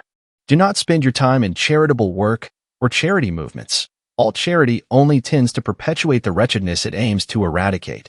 I do not say that you should be hard-hearted or unkind and refuse to hear the cry of need, but you must not try to eradicate poverty in any of the conventional ways. Put poverty behind you, and put all that pertains to it behind you, and make good. Get rich. That is the best way you can help the poor. And you cannot hold the mental image which is to make you rich if you fill your mind with pictures of poverty. Do not read books or papers which give circumstantial accounts of the wretchedness of the tenement dwellers, of the horrors of child labor, and so on. Do not read anything which fills your mind with gloomy images of want and suffering. You cannot help the poor in the least by knowing about these things, and the widespread knowledge of them does not tend at all to do away with poverty. What tends to do away with poverty is not the getting of pictures of poverty into your mind, but getting pictures of wealth into the minds of the poor. You are not deserting the poor in their misery when you refuse to allow your mind to be filled with pictures of that misery. Poverty can be done away with, not by increasing the number of well-to-do people who think about poverty, but by increasing the number of poor people who propose with faith to get rich. The poor do not need charity, they need inspiration. Charity only sends them a loaf of bread to keep them alive in their wretchedness, or gives them an entertainment to make them forget for an hour or two, but inspiration will cause them to rise out of their misery. If you want to help the poor, demonstrate to them that they can become rich. Prove it by getting rich yourself. The only way in which poverty will ever be banished from this world is by getting a large and constantly increasing number of people to practice the teachings of this book. People must be taught to become rich by creation, not by competition. Every man who becomes rich by competition throws down behind him the ladder by which he rises and keeps others down, but every man who gets rich by creation opens a way for thousands to follow him and inspires them to do so. You are not showing hardness of heart or an unfeeling disposition when you refuse to pity poverty, see poverty, read about poverty, or think or talk about it, or to listen to those who do talk about it. Use your willpower to keep your mind off the subject of poverty and to keep it fixed with faith and purpose on the vision of what you want. Chapter 10. Further use of the will. You cannot retain a true and clear vision of wealth if you are constantly turning your attention to opposing pictures, whether they be external or imaginary. Do not tell of your past troubles of a financial nature, if you have had them. Do not think of them at all. Do not tell of the poverty of your parents or the hardships of your early life. To do any of these things is to mentally class yourself with the poor for the time being, and it will certainly check the movement of things in your direction. Let the dead bury their dead, as Jesus said. Put poverty and all things that pertain to poverty completely behind you. You have accepted a certain theory of the universe as being correct, and are resting all your hopes of happiness on its being correct. And what can you gain by giving heed to conflicting theories? Do not read religious books which tell you that the world is soon coming to an end, and do not read the writings of muckrakers and pessimistic philosophers who tell you that it is going to the devil. The world is not going to the devil, it is going to God. It is a wonderful becoming. True, there may be a good many things in existing conditions which are disagreeable, but what is the use of studying them when they are certainly passing away, and when the study of them only tends to check their passing and keep them with us? Why give time and attention to things which are being removed by evolutionary growth, when you can hasten their removal only by promoting the evolutionary growth as far as your part of it goes? No matter how horrible and seeming may be the conditions in certain countries, sections, or places, you waste your time and destroy your own chances by considering them. You should interest yourself in the world's becoming rich. Think of the riches the world is coming into, instead of the poverty it is growing out of, and bear in mind that the only way in which you can assist the world in growing rich is by growing rich yourself through the creative method, not the competitive one. Give your attention wholly to riches, ignore poverty. Whenever you think or speak of those who are poor, think and speak of them as those who are becoming rich, as those who are to be congratulated rather than pitied. Then they and others will catch the inspiration and begin to search for the way out. Because I say that you are to give your whole time and mind and thought to riches, it does not follow that you are to be sordid or mean. To become really rich is the noblest aim you can have in life, for it includes everything else. On the competitive plane, the struggle to get rich is a godless scramble for power over other men. But when we come into the creative mind, all this is changed. All that is possible in the way of greatness and soul unfoldment, of service and lofty endeavor, comes by way of getting rich. All is made possible by the use of things. If you lack for physical health, you will find that the attainment of it is conditional on your getting rich. Only those who are emancipated from financial worry, and who have the means to live a carefree existence and follow hygienic practices, can have and retain health. Moral and spiritual greatness is possible only to those who are above the competitive battle for existence, and only those who are becoming rich on the plane of creative thought are free from the degrading influences of competition. If your heart is set on domestic happiness, remember that love flourishes best where there is refinement, a high level of thought, and freedom from corrupting influences, and these are to be found only where riches are attained by the exercise of creative thought. Without strife or rivalry, you can aim at nothing so great or noble, I repeat, as to become rich, and you must fix your attention upon your mental picture of riches, to the exclusion of all that may tend to dim or obscure the vision. You must learn to see the underlying truth in all things. You must see beneath all seemingly wrong conditions the great one life ever moving forward toward fuller expression and more complete happiness. It is the truth that there is no such thing as poverty, that there is only wealth. Some people remain in poverty because they are ignorant of the fact that there is wealth for them, and these can best be taught by showing them the way to affluence in your own person and practice. Others are poor because, while they feel that there is a way out, they are too intellectually indolent to put forth the mental effort necessary to find that way and travel it. And for these, the very best thing you can do is to arouse their desire by showing them the happiness that comes from being rightly rich. Others still are poor because, while they have some notion of science, they have become so swamped and lost in the maze of metaphysical and occult theories that they do not know which road to take. They try a mixture of many systems and fail in all. For these, again, the very best thing to do is to show the right way in your own person and practice. An ounce of doing things is worth a pound of theorizing. The very best thing you can do for the whole world is to make the most of yourself. You can serve God and man in no more effective way than by getting rich. That is, if you get rich by the creative method and not by the competitive one. Another thing. We assert that this book gives in detail the principles of the science of getting rich, and if that is true, you do not need to read any other book upon the subject. This may sound narrow and egotistical, but consider, there is no more scientific method of computation in mathematics than by addition, subtraction, multiplication, and division. No other method is possible. There can be but one shortest distance between 2 points. There is only one way to think scientifically, and that is to think in the way that leads by the most direct and simple route to the goal. No man has yet formulated a briefer or less complex system than the one set forth herein. It has been stripped of all non-essentials. When you commence on this, lay all others aside, put them out of your mind altogether. Read this book every day, keep it with you, commit it to memory, and do not think about other systems and theories.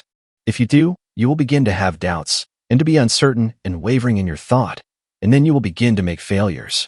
After you have made good and become rich, you may study other systems as much as you please, but until you are quite sure that you have gained what you want, do not read anything on this line but this book, unless it be the authors mentioned in the preface. And read only the most optimistic comments on the world's news, those in harmony with your picture. Also, postpone your investigations into the occult. Do not dabble in theosophy, spiritualism, or kindred studies. It is very likely that the dead still live, and are near, but if they are, let them alone. Mind your own business. Wherever the spirits of the dead may be, they have their own work to do, and their own problems to solve, and we have no right to interfere with them. We cannot help them, and it is very doubtful whether they can help us, or whether we have any right to trespass upon their time if they can. Let the dead in the hereafter alone, and solve your own problem. Get rich. If you begin to mix with the occult, you will start mental cross-currents which will surely bring your hopes to shipwreck. Now, this and the preceding chapters have brought us to the following statement of basic facts. There is a thinking stuff from which all things are made, and which, in its original state, permeates, penetrates, and fills the inner spaces of the universe. A thought, in this substance, produces the thing that is imaged by the thought. Man can form things in his thought, and, by impressing his thought upon formless substance, can cause the thing he thinks about to be created. In order to do this, man must pass from the competitive to the creative mind. He must form a clear mental picture of the things he wants, and hold this picture in his thoughts with the fixed purpose to get what he wants. And the unwavering faith that he does get what he wants, closing his mind against all that may tend to shake his purpose, dim his vision, or quench his faith. And in addition to all this, we shall now see that he must live and act in a certain way. Chapter 11. Acting in the certain way. Thought is the creative power, or the impelling force which causes the creative power to act. Thinking in a certain way will bring riches to you. But you must not rely upon thought alone, paying no attention to personal action. That is the rock upon which many otherwise scientific metaphysical thinkers meet shipwreck, the failure to connect thought with personal action. We have not yet reached the stage of development, even supposing such a stage to be possible, in which man can create directly from formless substance without nature's processes or the work of human hands. Man must not only think, but his personal action must supplement his thought. By thought you can cause the gold in the hearts of the mountains to be impelled toward you, but it will not mine itself, refine itself, coin itself into double eagles, and come rolling along the road seeking its way into your pocket. Under the impelling power of the Supreme Spirit, Men's affairs will be so ordered that someone will be led to mine the gold for you. Other men's business transactions will be so directed that the gold will be brought toward you. And you must so arrange your own business affairs that you may be able to receive it when it comes to you. Your thought makes all things, animate and inanimate, work to bring you what you want, but your personal activity must be such that you can rightly receive what you want when it reaches you. You are not to take it as charity, nor to steal it. You must give every man more in use value than he gives you in cash value. The scientific use of thought consists in forming a clear and distinct mental image of what you want, and holding fast to the purpose to get what you want, and in realizing with grateful faith that you do get what you want. Do not try to project your thought in any mysterious or occult way, with the idea of having it go out and do things for you. That is wasted effort and will weaken your power to think with sanity. The action of thought in getting rich is fully explained in the preceding chapters. Your faith and purpose positively impress your vision upon formless substance, which has the same desire for more life that you have, and this vision, received from you, sets all the creative forces at work in and through their regular channels of action, but directed toward you. It is not your part to guide or supervise the creative process. All you have to do with that is to retain your vision, stick to your purpose, and maintain your faith and gratitude. But you must act in a certain way so that you can appropriate what is yours when it comes to you, so that you can meet the things you have in your picture and put them in their proper places as they arrive. You can readily see the truth of this. When things reach you, they will be in the hands of other men, who will ask an equivalent for them. And you can only get what is yours by giving the other man what is his. Your pocketbook is not going to be transformed into a Fortunatus's purse, which shall be always full of money without effort on your part. This is the crucial point in the science of getting rich, right here, where thought and personal action must be combined. There are very many people who, consciously or unconsciously, set the creative forces in action by the strength and persistence of their desires, but who remain poor because they do not provide for the reception of the thing they want when it comes. By thought, the thing you want is brought to you. By action, you receive it. Whatever your action is to be, it is evident that you must act now. You cannot act in the past, and it is essential to the clearness of your mental vision that you dismiss the past from your mind. You cannot act in the future, for the future is not here yet. And you cannot tell how you will want to act in any future contingency until that contingency has arrived. Because you are not in the right business, or the right environment now, do not think that you must postpone action until you get into the right business or environment.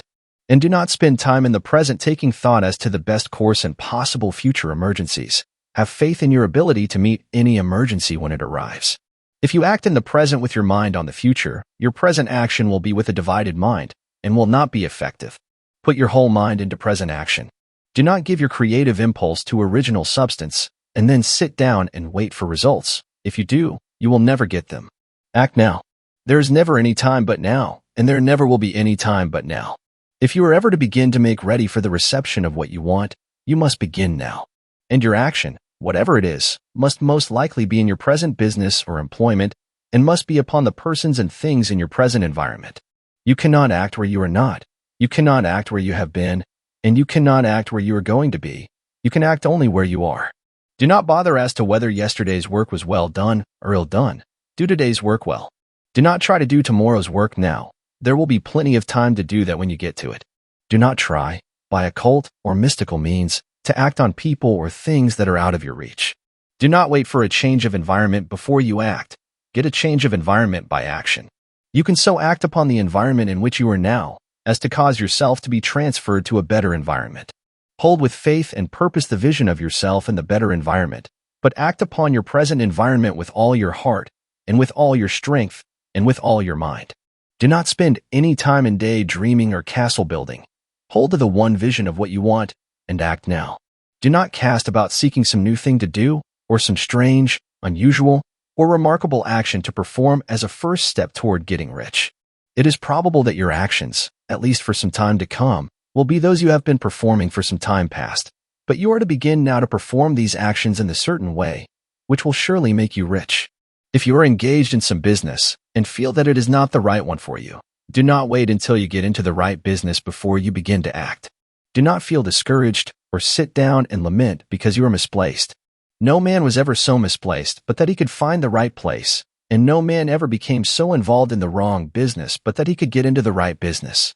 Hold the vision of yourself in the right business, with the purpose to get into it, and the faith that you will get into it, and are getting into it, but act in your present business. Use your present business as the means of getting a better one, and use your present environment as the means of getting into a better one. Your vision of the right business, if held with faith and purpose, will cause the Supreme to move the right business toward you, and your action, if performed in the certain way, will cause you to move toward the business. If you are an employee or wage earner and feel that you must change places in order to get what you want, do not project your thought into space and rely upon it to get you another job. It will probably fail to do so. Hold the vision of yourself and the job you want, while you act with faith and purpose on the job you have, and you will certainly get the job you want. Your vision and faith will set the creative force in motion to bring it toward you, and your action will cause the forces in your own environment to move you toward the place you want. In closing this chapter, we will add another statement to our syllabus. There is a thinking stuff from which all things are made, and which, in its original state, permeates, penetrates, and fills the inner spaces of the universe. A thought, in this substance, produces the thing that is imaged by the thought. Man can form things in his thought, and, by impressing his thoughts upon formless substance, can cause the thing he thinks about to be created. In order to do this, man must pass from the competitive to the creative mind. He must form a clear mental picture of the things he wants, and hold this picture in his thoughts with the fixed purpose to get what he wants, and the unwavering faith that he does get what he wants, closing his mind to all that may tend to shake his purpose, dim his vision, or quench his faith. That he may receive what he wants when it comes, man must act now upon the people and things in his present environment. Chapter 12. Efficient action. You must use your thought as directed in previous chapters, and begin to do what you can do where you are, and you must do all that you can do where you are. You can advance only by being larger than your present place, and no man is larger than his present place who leaves undone any of the work pertaining to that place. The world is advanced only by those who more than fill their present places. If no man quite filled his present place, you can see that there must be a going backward in everything. Those who do not quite fill their present places are a dead weight upon society, government, commerce, and industry. They must be carried along by others at a great expense. The progress of the world is retarded only by those who do not fill the places they are holding. They belong to a former age and a lower stage or plane of life, and their tendency is toward degeneration. No society could advance if every man was smaller than his place. Social evolution is guided by the law of physical and mental evolution. In the animal world, evolution is caused by excess of life. When an organism has more life than can be expressed in the functions of its own plane, it develops the organs of a higher plane, and a new species is originated. There never would have been new species had there not been organisms which more than filled their places. The law is exactly the same for you. Your getting rich depends upon your applying this principle to your own affairs. Every day is either a successful day or a day of failure, and it is the successful days which get you what you want. If every day is a failure, you can never get rich, while if every day is a success, you cannot fail to get rich. If there is something that may be done today, and you do not do it, you have failed in so far as that thing is concerned, and the consequences may be more disastrous than you imagine. You cannot foresee the results of even the most trivial act. You do not know the workings of all the forces that have been set moving in your behalf. Much may be depending on your doing some simple act. It may be the very thing which is to open the door of opportunity to very great possibilities. You can never know all the combinations which supreme intelligence is making for you in the world of things and of human affairs. Your neglect or failure to do some small thing may cause a long delay in getting what you want. Do, every day, all that can be done that day. There is, however, a limitation or qualification of the above that you must take into account. You are not to overwork, nor to rush blindly into your business in the effort to do the greatest possible number of things in the shortest possible time. You are not to try to do tomorrow's work today, nor to do a week's work in a day. It is really not the number of things you do, but the efficiency of each separate action that counts. Every act is, in itself, either a success or a failure. Every act is, in itself, either effective or inefficient. Every inefficient act is a failure, and if you spend your life in doing inefficient acts, your whole life will be a failure. The more things you do, the worse for you, if all your acts are inefficient ones. On the other hand, every efficient act is a success in itself, and if every act of your life is an efficient one, your whole life must be a success. The cause of failure is doing too many things in an inefficient manner, and not doing enough things in an efficient manner. You will see that it is a self-evident proposition that if you do not do any inefficient acts, And if you do a sufficient number of efficient acts, you will become rich. If, now, it is possible for you to make each act an efficient one, you see again that the getting of riches is reduced to an exact science, like mathematics. The matter turns, then, on the question whether you can make each separate act a success in itself. And this you can certainly do. You can make each act a success, because all power is working with you, and all power cannot fail. Power is at your service, and to make each act efficient you have only to put power into it. Every action is either strong or weak, and when everyone is strong, you are acting in the certain way which will make you rich. Every act can be made strong and efficient by holding your vision while you are doing it, and putting the whole power of your faith and purpose into it. It is at this point that the people fail who separate mental power from personal action. They use the power of mind in one place and at one time, and they act in another place and at another time. So their acts are not successful in themselves. Too many of them are inefficient. But if all power goes into every act, no matter how commonplace, every act will be a success in itself. And as in the nature of things, every success opens the way to other successes. Your progress toward what you want, and the progress of what you want toward you, will become increasingly rapid. Remember that successful action is cumulative in its results.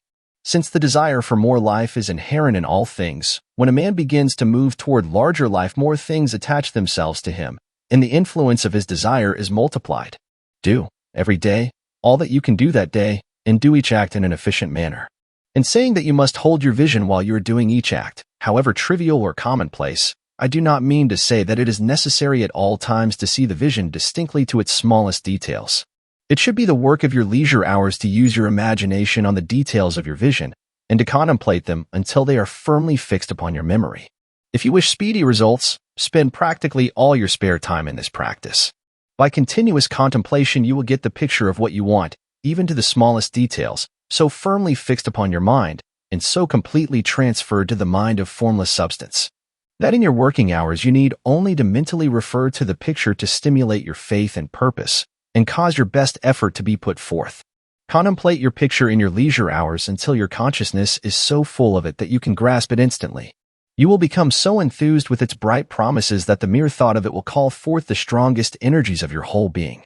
Let us again repeat our syllabus, and by slightly changing the closing statements bring it to the point we have now reached. There is a thinking stuff from which all things are made, and which, in its original state, permeates, penetrates, and fills the inner spaces of the universe. A thought, in this substance, produces the thing that is imaged by the thought. Man can form things in his thought, and, by impressing his thought upon formless substance, can cause the thing he thinks about to be created. In order to do this, man must pass from the competitive to the creative mind. He must form a clear mental picture of the things he wants, and do, with faith and purpose, all that can be done each day, doing each separate thing in an efficient manner. Chapter 13. Getting into the right business. Success, in any particular business, depends for one thing upon your possessing in a well-developed state the faculties required in that business. Without good musical faculty, no one can succeed as a teacher of music. Without well-developed mechanical faculties, no one can achieve great success in any of the mechanical trades. Without tact and the commercial faculties, no one can succeed in mercantile pursuits. But to possess in a well-developed state the faculties required in your particular vocation does not ensure getting rich. There are musicians who have remarkable talent, and who yet remain poor. There are blacksmiths, carpenters, and so on who have excellent mechanical ability, but who do not get rich. And there are merchants with good faculties for dealing with men who nevertheless fail. The different faculties are tools. It is essential to have good tools, but it is also essential that the tools should be used in the right way. One man can take a sharp saw, a square, a good plane, and so on, and build a handsome article of furniture. Another man can take the same tools and set to work to duplicate the article, but his production will be a botch. He does not know how to use good tools in a successful way. The various faculties of your mind are the tools with which you must do the work which is to make you rich. It will be easier for you to succeed if you get into a business for which you are well equipped with mental tools. Generally speaking, you will do best in that business which will use your strongest faculties, the one for which you are naturally best fitted. But there are limitations to this statement also. No man should regard his vocation as being irrevocably fixed by the tendencies with which he was born. You can get rich in any business, for if you have not the right talent for it, you can develop that talent. It merely means that you will have to make your tools as you go along, instead of confining yourself to the use of those with which you were born. It will be easier for you to succeed in a vocation for which you already have the talents in a well-developed state, but you can succeed in any vocation, for you can develop any rudimentary talent. And there is no talent of which you have not at least the rudiment. You will get rich most easily in point of effort, if you do that for which you are best fitted, but you will get rich most satisfactorily if you do that which you want to do. Doing what you want to do is life, and there is no real satisfaction in living if we are compelled to be forever doing something which we do not like to do, and can never do what we want to do. And it is certain that you can do what you want to do. The desire to do it is proof that you have within you the power which can do it. Desire is a manifestation of power. The desire to play music is the power which can play music seeking expression and development. The desire to invent mechanical devices is the mechanical talent seeking expression and development. Where there is no power, either developed or undeveloped, to do a thing, there is never any desire to do that thing. And where there is strong desire to do a thing, it is certain proof that the power to do it is strong, and only requires to be developed and applied in the right way. All things else being equal, it is best to select the business for which you have the best developed talent. But if you have a strong desire to engage in any particular line of work, you should select that work as the ultimate end at which you aim. You can do what you want to do, and it is your right and privilege to follow the business or avocation which will be most congenial and pleasant. You are not obliged to do what you do not like to do, and should not do it except as a means to bring you to the doing of the thing you want to do. If there are past mistakes whose consequences have placed you in an undesirable business or environment, you may be obliged for some time to do what you do not like to do. But you can make the doing of it pleasant by knowing that it is making it possible for you to come to the doing of what you want to do. If you feel that you are not in the right vocation, do not act too hastily in trying to get into another one. The best way, generally, to change business or environment is by growth. Do not be afraid to make a sudden and radical change if the opportunity is presented, and you feel after careful consideration that it is the right opportunity, but never take sudden or radical action when you are in doubt as to the wisdom of doing so. There is never any hurry on the creative plane, and there is no lack of opportunity. When you get out of the competitive mind, you will understand that you never need to act hastily. No one else is going to beat you to the thing you want to do. There is enough for all. If one place is taken, another and a better one will be open for you a little farther on. There is plenty of time. When you are in doubt, wait. Fall back on the contemplation of your vision and increase your faith and purpose, and by all means, in times of doubt and indecision, cultivate gratitude. A day or two spent in contemplating the vision of what you want, and in earnest thanksgiving that you are getting it, will bring your mind into such close relationship with the Supreme that you will make no mistake when you do act. There is a mind which knows all there is to know, and you can come into close unity with this mind by faith and the purpose to advance in life, if you have deep gratitude. Mistakes come from acting hastily, or from acting in fear or doubt, or in forgetfulness of the right motive, which is more life to all, and less to none. As you go on in the certain way, opportunities will come to you in increasing number, and you will need to be very steady in your faith and purpose, and to keep in close touch with the All-Mind by reverent gratitude. Do all that you can do in a perfect manner every day, but do it without haste, worry, or fear. Go as fast as you can, but never hurry. Remember that in the moment you begin to hurry, you cease to be a creator and become a competitor.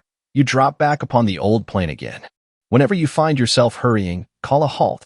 Fix your attention on the mental image of the thing you want, and begin to give thanks that you are getting it. The exercise of gratitude will never fail to strengthen your faith and renew your purpose. Chapter 14. The impression of increase. Whether you change your vocation or not, your actions for the present must be those pertaining to the business in which you are now engaged. You can get into the business you want by making constructive use of the business you are already established in, by doing your daily work in a certain way. And insofar as your business consists in dealing with other men, whether personally or by letter, the key thought of all your efforts must be to convey to their minds the impression of increase. Increase is what all men and all women are seeking. It is the urge of the formless intelligence within them, seeking fuller expression. The desire for increase is inherent in all nature. It is the fundamental impulse of the universe. All human activities are based on the desire for increase. People are seeking more food, more clothes, better shelter, more luxury, more beauty, more knowledge, more pleasure, increase in something, more life. Every living thing is under this necessity for continuous advancement. Where increase of life ceases, dissolution and death set in at once. Man instinctively knows this, and hence he is forever seeking more. This law of perpetual increase is set forth by Jesus in the parable of the talents, Only those who gain more retain any. From him who hath not shall be taken away even that which he hath. The normal desire for increased wealth is not an evil or a reprehensible thing. It is simply the desire for more abundant life. It is aspiration. And because it is the deepest instinct of their natures, all men and women are attracted to him who can give them more of the means of life. In following the certain way as described in the foregoing pages, you are getting continuous increase for yourself, and you are giving it to all with whom you deal. You are a creative center, from which increase is given off to all. Be sure of this, and convey assurance of the fact to every man, woman, and child with whom you come in contact. No matter how small the transaction, even if it be only the selling of a stick of candy to a little child, put into it the thought of increase, and make sure that the customer is impressed with the thought. Convey the impression of advancement with everything you do, so that all people shall receive the impression that you are an advancing man, and that you advance all who deal with you. Even to the people whom you meet in a social way, without any thought of business, and to whom you do not try to sell anything, give the thought of increase. You can convey this impression by holding the unshakable faith that you, yourself, are in the way of increase, and by letting this faith inspire, fill, and permeate every action. Do everything that you do in the firm conviction that you are an advancing personality, and that you are giving advancement to everybody. Feel that you are getting rich, and that in so doing you are making others rich, and conferring benefits on all. Do not boast or brag of your success, or talk about it unnecessarily. True faith is never boastful. Wherever you find a boastful person, you find one who is secretly doubtful and afraid. Simply feel the faith, and let it work out in every transaction. Let every act and tone and look express the quiet assurance that you are getting rich, that you are already rich. Words will not be necessary to communicate this feeling to others. They will feel the sense of increase when in your presence, and will be attracted to you again. You must so impress others that they will feel that in associating with you they will get increase for themselves. See that you give them a use value greater than the cash value you are taking from them. Take an honest pride in doing this, and let everybody know it, and you will have no lack of customers. People will go where they are given increase, and the Supreme, which desires increase in all, and which knows all, will move toward you men and women who have never heard of you.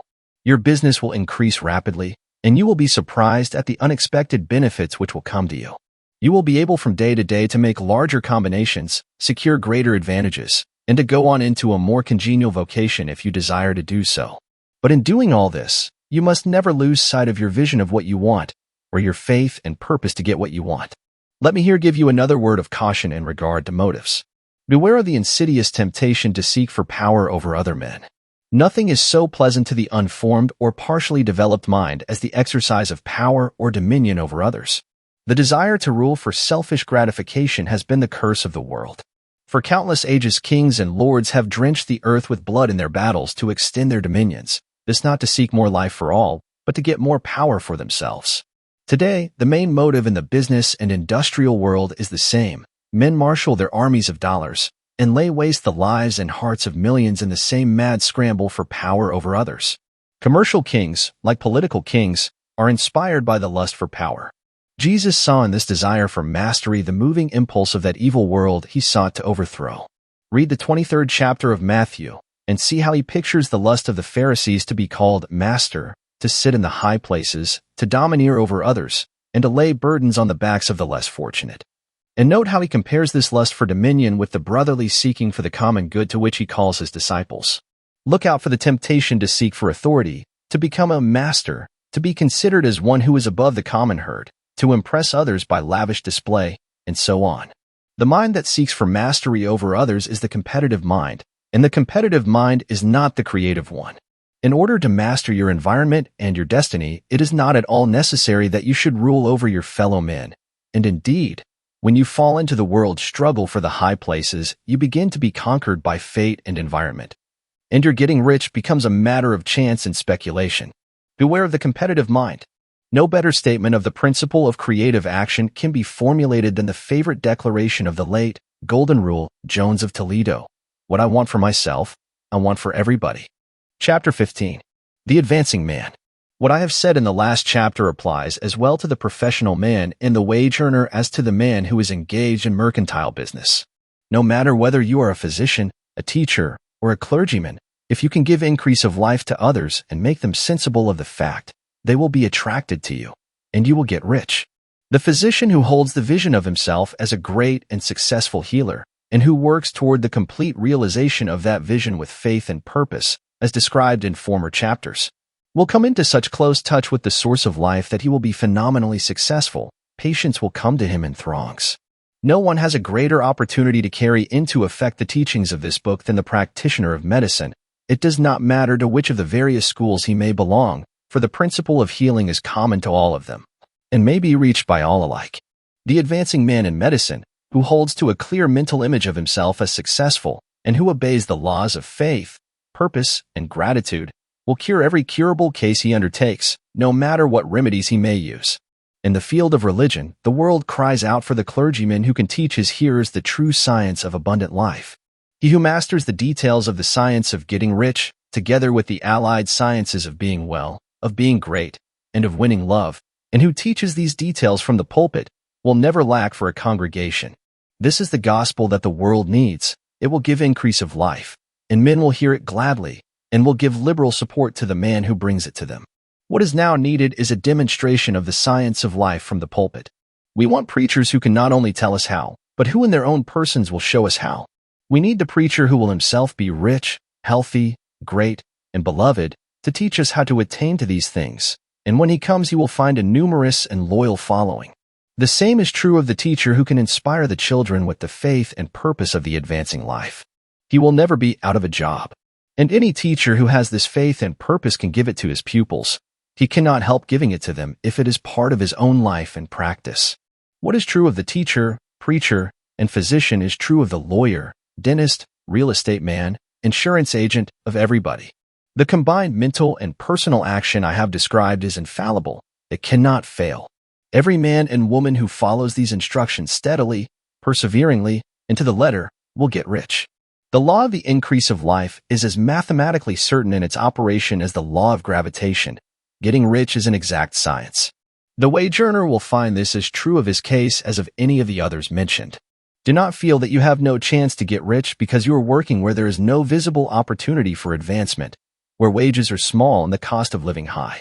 Form your clear mental vision of what you want, and begin to act with faith and purpose. Do all the work you can do, every day, and do each piece of work in a perfectly successful manner. Put the power of success, and the purpose to get rich, into everything that you do. But do not do this merely with the idea of currying favor with your employer, in the hope that he, or those above you, will see your good work and advance you. It is not likely that they will do so. The man who is merely a good workman, filling his place to the very best of his ability, and satisfied with that, is valuable to his employer, and it is not to the employer's interest to promote him. He is worth more where he is. To secure advancement, something more is necessary than to be too large for your place. The man who is certain to advance is the one who is too big for his place, and who has a clear concept of what he wants to be, who knows that he can become what he wants to be, and who is determined to be what he wants to be. Do not try to more than fill your present place with a view to pleasing your employer. Do it with the idea of advancing yourself. Hold the faith and purpose of increase during work hours, after work hours, and before work hours. Hold it in such a way that every person who comes in contact with you, whether foreman, fellow workman, or social acquaintance, will feel the power of purpose radiating from you, so that everyone will get the sense of advancement and increase from you. Men will be attracted to you, and if there is no possibility for advancement in your present job, you will very soon see an opportunity to take another job. There is a power which never fails to present opportunity to the advancing man who is moving in obedience to law. God cannot help helping you. If you act in a certain way, he must do so in order to help himself. There is nothing in your circumstances or in the industrial situation that can keep you down. If you cannot get rich working for the Steel Trust, you can get rich on a 10-acre farm, and if you begin to move in the certain way, you will certainly escape from the clutches of the Steel Trust and get onto the farm or wherever else you wish to be. If a few thousands of its employees would enter upon the certain way, the Steel Trust would soon be in a bad plight. It would have to give its workingmen more opportunity or go out of business. Nobody has to work for a trust. The trust can keep men in so-called hopeless conditions only so long as there are men who are too ignorant to know of the science of getting rich, or too intellectually slothful to practice it. Begin this way of thinking and acting, and your faith and purpose will make you quick to see any opportunity to better your condition. Such opportunities will speedily come, for the Supreme, working in all, and working for you, will bring them before you. Do not wait for an opportunity to be all that you want to be. When an opportunity to be more than you are now is presented and you feel impelled toward it, take it. It will be the first step toward a greater opportunity. There is no such thing possible in this universe as a lack of opportunities for the man who is living the advancing life. It is inherent in the constitution of the cosmos that all things shall be for him and work together for his good, and he must certainly get rich if he acts and thinks in a certain way. So let wage-earning men and women study this book with great care and enter with confidence upon the course of action it prescribes. It will not fail. Chapter 16. Some cautions and concluding observations. Many people will scoff at the idea that there is an exact science of getting rich, holding the impression that the supply of wealth is limited. They will insist that social and governmental institutions must be changed before even any considerable number of people can acquire a competence. But this is not true. It is true that existing governments keep the masses in poverty, but this is because the masses do not think and act in a certain way. If the masses begin to move forward as suggested in this book, neither governments nor industrial systems can check them. All systems must be modified to accommodate the forward movement. If the people have the advancing mind, have the faith that they can become rich, and move forward with the fixed purpose to become rich, nothing can possibly keep them in poverty. Individuals may enter upon the certain way at any time, and under any government, and make themselves rich, and when any considerable number of individuals do so under any government, they will cause the system to be so modified as to open the way for others. The more men who get rich on the competitive plane, the worse for others. The more who get rich on the creative plane, the better for others. The economic salvation of the masses can only be accomplished by getting a large number of people to practice the scientific method set down in this book and become rich. These will show others the way and inspire them with a desire for real life, with the faith that it can be attained, and with the purpose to attain it. For the present, however, it is enough to know that neither the government under which you live nor the capitalistic or competitive system of industry can keep you from getting rich. When you enter upon the creative plane of thought, you will rise above all these things and become a citizen of another kingdom. But remember that your thought must be held upon the creative plane. You are never for an instant to be betrayed into regarding the supply as limited or into acting on the moral level of competition. Whenever you do fall into old ways of thought, correct yourself instantly. For when you are in the competitive mind, you have lost the cooperation of the mind of the whole. Do not spend any time in planning as to how you will meet possible emergencies in the future, except as the necessary policies may affect your actions today. You are concerned with doing today's work in a perfectly successful manner, and not with emergencies which may arise tomorrow. You can attend to them as they come. Do not concern yourself with questions as to how you shall surmount obstacles which may loom upon your business horizon, unless you can see plainly that your course must be altered today in order to avoid them. No matter how tremendous an obstruction may appear at a distance, you will find that if you go on in the certain way, it will disappear as you approach it, or that a way over, through, or around it will appear. No possible combination of circumstances can defeat a man or woman who is proceeding to get rich along strictly scientific lines. No man or woman who obeys the law can fail to get rich, any more than one can multiply 2 by 2 and fail to get 4. Give no anxious thought to possible disasters, obstacles, panics, or unfavorable combinations of circumstances. It is time enough to meet such things when they present themselves before you in the immediate present, and you will find that every difficulty carries with it the wherewithal for its overcoming. Guard your speech. Never speak of yourself, your affairs, or of anything else in a discouraged or discouraging way. Never admit the possibility of failure, or speak in a way that infers failure as a possibility. Never speak of the times as being hard, or of business conditions as being doubtful. Times may be hard and business doubtful for those who are on the competitive plane, but they can never be so for you. You can create what you want, and you are above fear. When others are having hard times and poor business, you will find your greatest opportunities. Train yourself to think of and to look upon the world as a something which is becoming, which is growing, and to regard seeming evil as being only that which is undeveloped. Always speak in terms of advancement. To do otherwise is to deny your faith, and to deny your faith is to lose it. Never allow yourself to feel disappointed. You may expect to have a certain thing at a certain time, and not get it at that time, and this will appear to you like failure. But if you hold to your faith, you will find that the failure is only apparent. Go on in the certain way, and if you do not receive that thing, you will receive something so much better that you will see that the seeming failure was really a great success. A student of this science had set his mind on making a certain business combination which seemed to him at the time to be very desirable, and he worked for some weeks to bring it about. When the crucial time came, the thing failed in a perfectly inexplicable way. It was as if some unseen influence had been working secretly against him. He was not disappointed.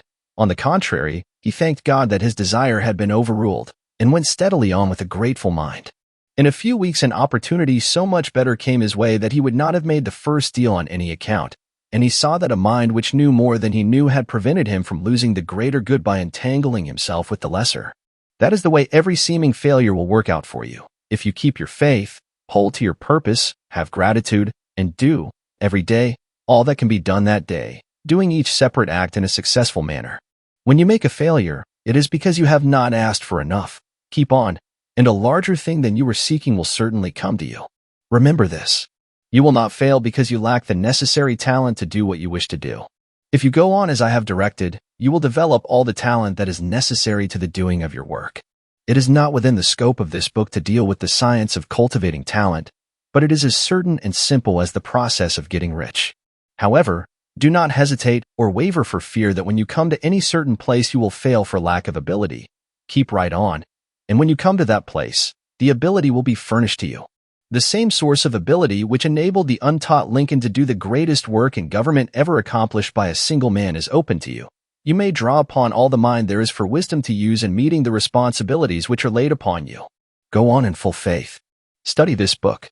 Make it your constant companion until you have mastered all the ideas contained in it.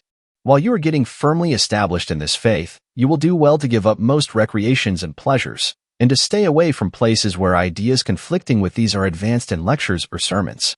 Do not read pessimistic or conflicting literature, or get into arguments upon the matter. Do very little reading, outside of the writers mentioned in the preface. Spend most of your leisure time in contemplating your vision, and in cultivating gratitude, and in reading this book. It contains all you need to know of the science of getting rich, and you will find all the essentials summed up in the following chapter. Chapter 17. Summary of the Science of Getting Rich.